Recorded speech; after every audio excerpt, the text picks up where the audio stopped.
I used to believe that the hardest thing about getting married would be standing in front of everyone I loved and promising to spend the rest of my life with the person I loved most.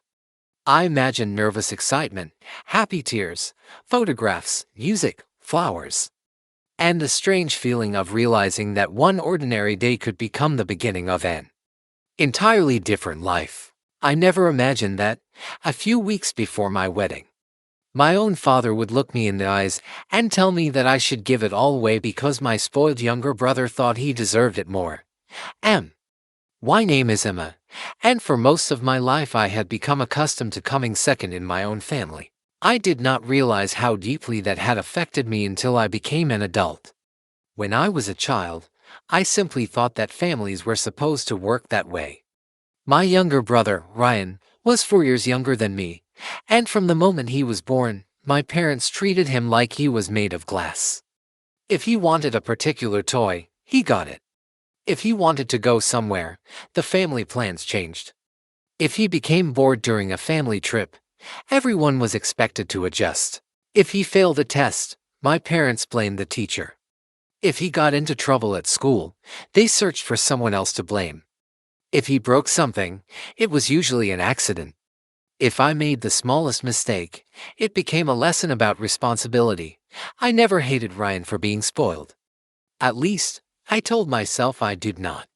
I mostly blamed my parents for creating the situation. Ryan had simply learned that the world would bend whenever he pushed hard enough. As children, we shared a bedroom for several years. I remember saving money from birthdays so I could buy a small music player that I had wanted for months. I kept the money hidden inside an old pencil case because I was afraid my mother would tell me to spend it on something practical. When I finally had enough, I bought the player and felt incredibly proud of myself. A week later, Ryan wanted a new gaming system. My parents could not afford both, so my mother suggested that I return my music player and use the money toward his gaming system. I remember sitting quietly at the kitchen table while they explained that I was older and more mature and should understand that Ryan would get more use out of it. I gave it back. That moment became a pattern. Years later, when I got my first part-time job at 16, I started paying for things myself. I bought my own clothes, my own school supplies, and eventually my first laptop. Ryan never had to work for the things he wanted. My parents said he needed more support because he struggled with motivation.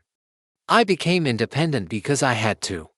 Ryan remained dependent because everyone allowed him to. By the time we were adults, the difference between us was enormous. I had finished college, found a stable job, rented my own apartment, and learned how to manage my money.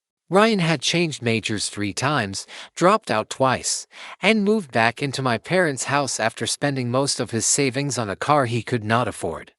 Even then, my parents treated him like the responsible one and me like the difficult child whenever I refused to rescue him. When Ryan needed money, my parents called me. When he needed help moving, they called me. When he missed an important appointment, they asked me to remind him. When his car broke down, they expected me to drive across town. I stopped doing those things gradually. I was not cruel. I simply began protecting my own life. Then I met Daniel. Daniel was different from everyone in my family because he never expected me to shrink myself so someone else could feel bigger. He noticed when I was tired. He remembered small details. He encouraged me to pursue things that scared me. Most importantly, he never made me feel guilty for having needs. We met at a small bookstore cafe where I had gone after work. He was sitting near the window with a notebook, and I accidentally knocked over the chair beside him while reaching for a book. We started talking, and somehow 2 hours passed without either of us noticing. Our relationship grew slowly. There was no dramatic beginning. There was simply a steady feeling that I had finally found someone with whom I could breathe. When Daniel proposed, I cried so hard that I could barely look at the ring. I called my parents that evening. My mother sounded happy. My father congratulated me. Ryan barely reacted. At first, I thought nothing of it. We chose a wedding date 8 months away. Daniel and I wanted something beautiful but not extravagant. We had saved carefully, and both of us contributed. My parents offered to help with a portion of the venue cost, although I told them they did not have to. I should have known better than to accept. The venue was a beautiful old estate about an hour outside the city. It had gardens, a stone courtyard, and a reception hall with huge windows. The moment I walked through it, I knew it was the place. For months, everything went perfectly. I chose flowers. Daniel picked the music. We tasted food together. My mother helped me select decorations. My father promised to give me away.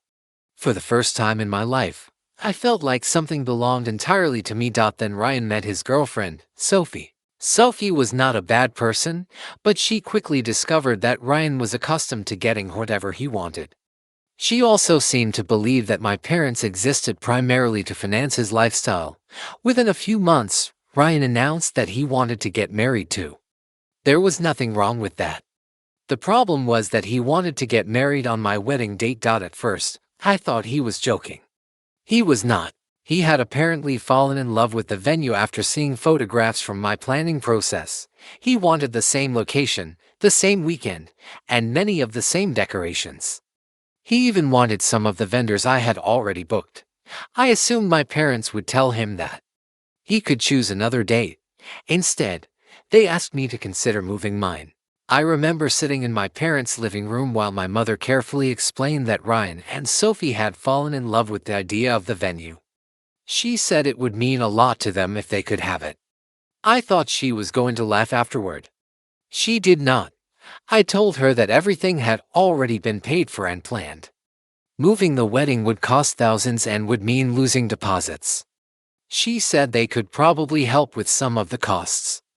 I refused. For once, I did not feel guilty. Ryan became furious. He accused me of being selfish and said that I always acted like I was better than him because I had a career and a stable relationship. I did not understand how wanting to keep my own wedding made me arrogant. Then my father became involved. He called me one evening and asked me to come over. I arrived expecting another conversation about compromise. Instead, my father sat across from me with a serious expression and told me something I still struggle to believe. He said I should give up my wedding, not postpone it, not change the venue. Give it up. His reasoning was that Ryan had always dreamed of having a large wedding, and because Ryan had struggled more than I had, it was only fair that I make a sacrifice for him. I felt as if the room had suddenly become much smaller.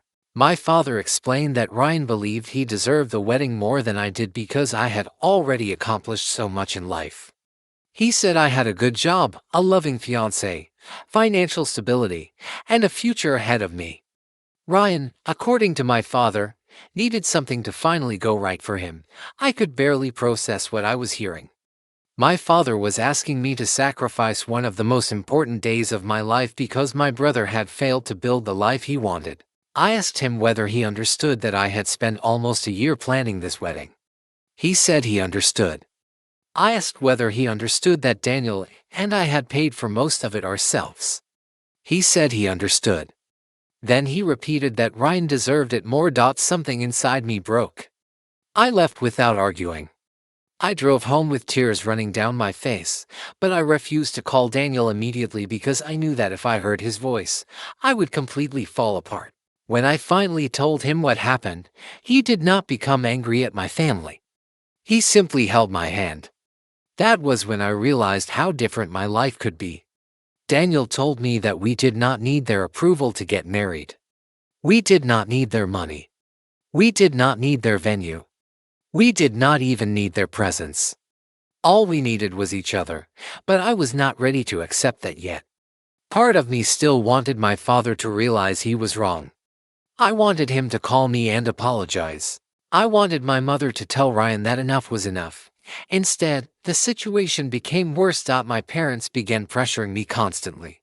My mother sent long messages explaining how important family sacrifice was. My father reminded me that Ryan was younger and needed support.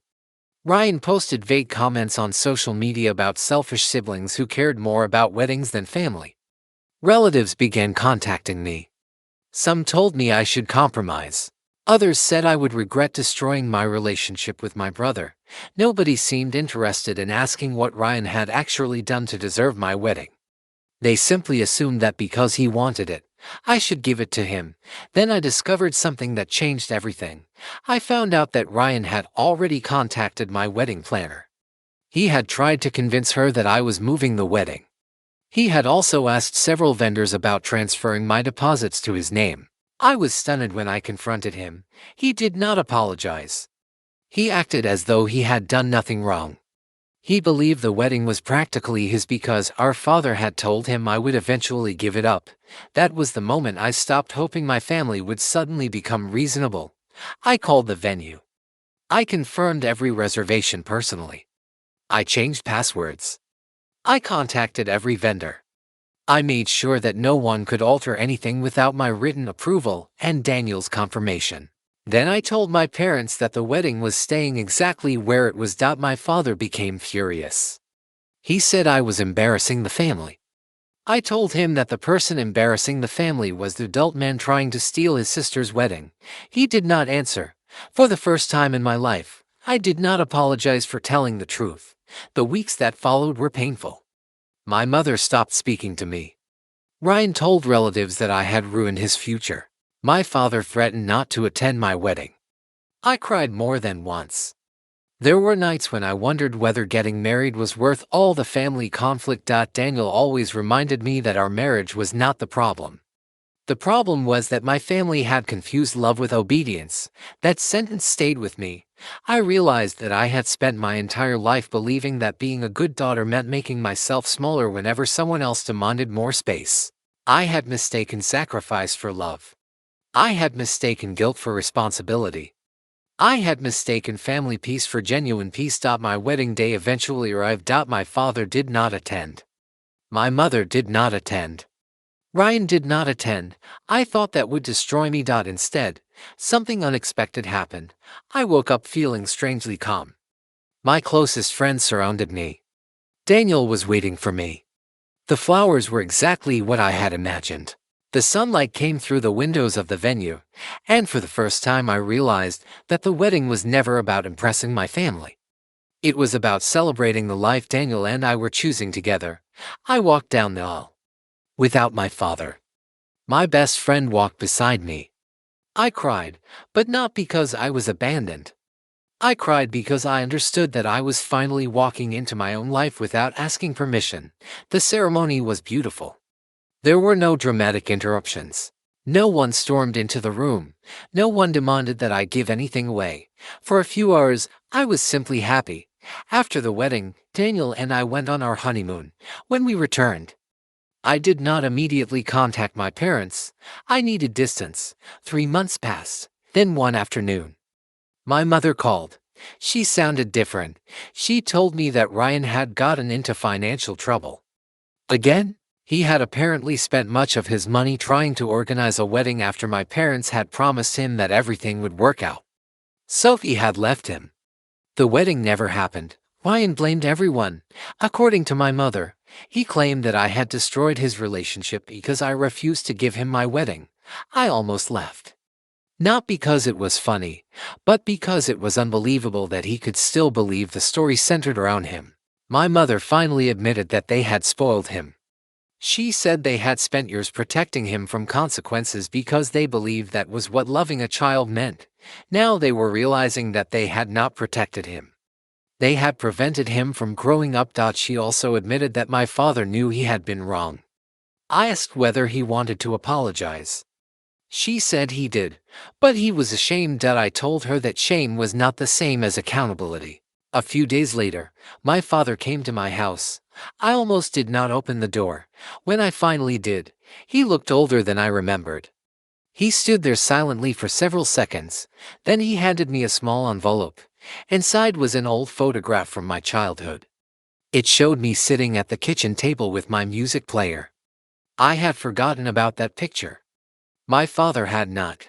On the back, he had written a short apology. He admitted that he had spent years treating my independence as permission to take from me. He said that because I always handled things well, he convinced himself that I did not need the same care Ryan received. He admitted that he had been wrong. He said that asking me to cancel my wedding had been the clearest example of how badly he had failed me. I cried when I read it. Not because the apology fixed everything. It did not. But because for the first time, my father was acknowledging the truth without asking me to sacrifice anything in return. I eventually forgave him. Forgiveness did not mean forgetting. It did not mean allowing everything to return to the way it was. I told my father that if we were going to have a relationship again, it had to be different. I would not be responsible for Ryan. I would not give up important moments in my life to keep him happy. I would not accept guilt because someone else was disappointed. And I would never again confuse being the responsible child with being the family sacrifice. My father agreed. Rebuilding our relationship took time. My mother eventually apologized to. Ryan was the last person to reach out. His message was not an apology at first. It was another explanation about how unfair everything had been for him. I did not respond. A few weeks later, he sent another message. This time it was different. He admitted that he had believed the world owed him things because our parents had taught him that it did. He admitted that he had resented me because I had built a life without needing anyone to rescue me. He admitted that he had wanted my wedding because, in his mind, taking something from me would prove that he was finally the more important child. That was the first honest thing he had ever told me. I did not immediately forgive him. But I responded. I told him that I hoped he would build a life he was proud of, but that I would not build it for him. Months passed. Ryan eventually found a job and moved into his own apartment. It was not glamorous. It was not impressive. But it was his. For the first time, he had something he had earned himself. Our relationship remained distant, but slowly became less hostile. I learned that sometimes people have to lose the comfort they depended on before they understand what that comfort was costing them. As for me, I stopped feeling guilty whenever I chose myself. That was perhaps the biggest change of all. Daniel and I built our marriage slowly and peacefully. We bought a small house. We planted a garden. We adopted a dog. We argued about ordinary things and laughed about ridiculous things. We celebrated birthdays and anniversaries without wondering who in my family might become jealous. 1 year after our wedding, we returned to the venue. We were there for a friend's celebration, but I walked through the gardens afterward alone. I remembered how frightened I had been before my wedding. I remembered believing that losing my family would mean losing everything. But standing there, I understood something I had never understood as a child. Family is not supposed to demand that you disappear so someone else can shine. Love is not supposed to require surrender. And being the responsible one does not mean being the disposable one. My father had once told me that my spoiled brother deserved my wedding more than I did. At the time, those words had made me feel worthless. Years later, I understood that they had nothing to do with my worth. They were a reflection of how my family had chosen to measure love. My brother thought he deserved my wedding because he wanted it. My father thought I should give it to him because I was strong enough to survive the loss. They were both wrong. I deserved my wedding because it was mine. I deserved to celebrate my love without guilt. I deserved to walk into my future without giving pieces of it away to someone who demanded them. And perhaps the most important lesson I learned was that sometimes saying no is not selfish. Sometimes saying no is the first time you finally choose yourself. I still have the photograph my father gave me. It sits in a drawer beside our wedding album. Whenever I look at it, I see a young girl sitting at a kitchen table with the little music player she had bought with her own money. She looks happy. She looks proud. She has no idea how many times she will be asked to give things up for other people. She also has no idea that one day she will finally stop doing it.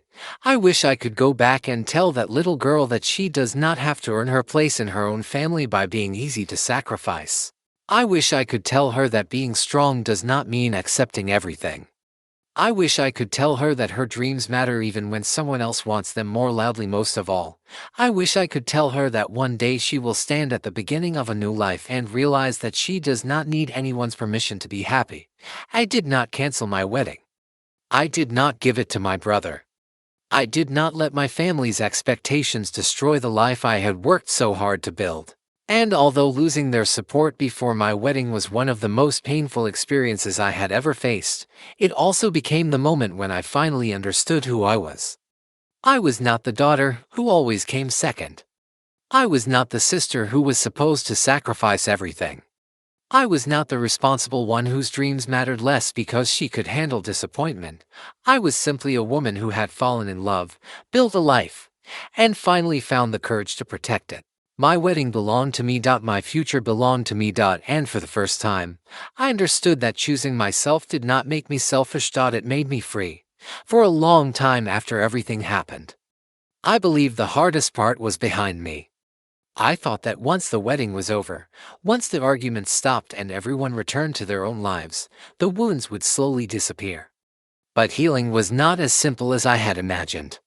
Some wounds do not hurt every day. They wait quietly until something small reminds you of everything you once tolerated. That happened to me one ordinary Sunday afternoon. Daniel and I were cleaning out a storage room when I found an old box filled with things from my childhood. There were school certificates, birthday cards, photographs, and little objects I had completely forgotten about. I sat on the floor and started going through them one by one. Then I found another photograph.